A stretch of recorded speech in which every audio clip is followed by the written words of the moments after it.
Welcome to the Daily Calm. Today we'll be talking about community. Let's start our practice by taking a comfortable position. Make sure your back is straight, but not stiff. Let your eyes close gently. And if there's tension in your face, begin to soften it. Soften the forehead, the cheeks, and the area of the mouth and jaw.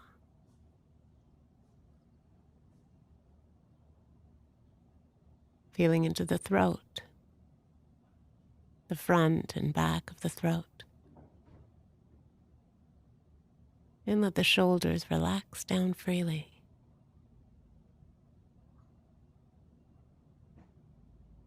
Now turn your focus to the breath, taking natural breaths in and out.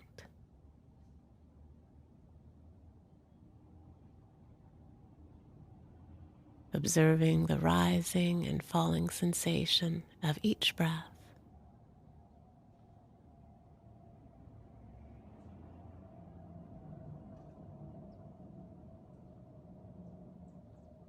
Keeping the mind anchored on the breath, noticing where the start of each inhalation is and where it connects to the exhalation.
And though the intention is to remain fixed on the breath, the mind drifts off over and over.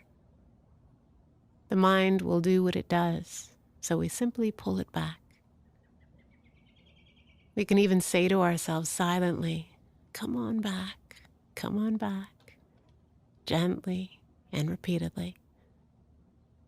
We're training the mind to be here. This is where the work is. This is where each moment is. So keep coming back, over and over.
And now, gently relax your attention.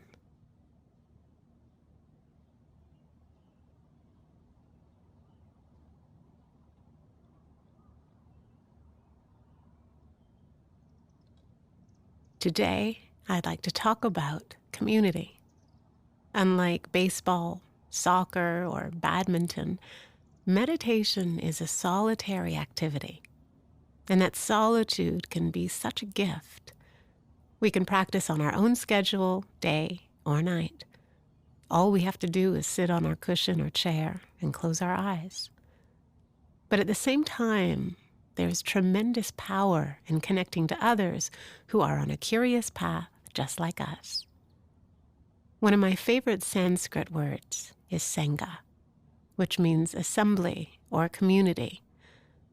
In the Buddhist tradition, Sangha originally referred to the group of monks or nuns who showed each other love, support, and encouragement. But Sanghas can now be found everywhere.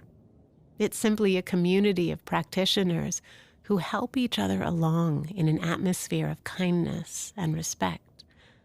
Sometimes connecting with a Sangha is structured, like when a teacher facilitates a group sit.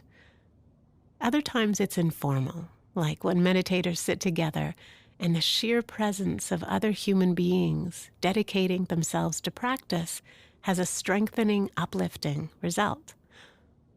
When I started meditating around 25 years ago, I felt a strong absence of community. There were few people my age who shared my curiosity and passion, very few teachers and centers, and definitely no apps to offer guidance. So it was often lonely and isolating. I love that we live in a different world now.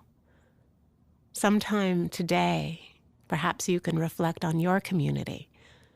Have you forged friendships around a shared interest in meditation? If not, are there ways you could start to build those friendships and create that community? Perhaps you can share your practice with a partner or a friend. At Calm, we've been thinking about the importance of community. So we recently created the Daily Calm Community Facebook group for Calm meditators. As the community has flourished, it's been inspiring to see the encouragement and love, the candor and trust. It's been heartwarming to watch it evolve.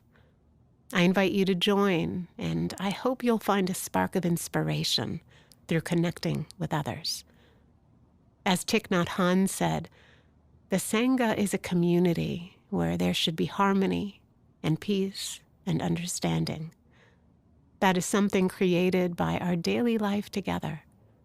If love is there in the community, if we've been nourished by the harmony in the community, then we will never move away from love. And as we come to the end of practice, feel your body as it connects with your cushion or chair. Wiggle your fingers and toes. And when you're ready, open your eyes. I hope you enjoyed today's Daily Calm. Have a great day, and we'll see you back here tomorrow.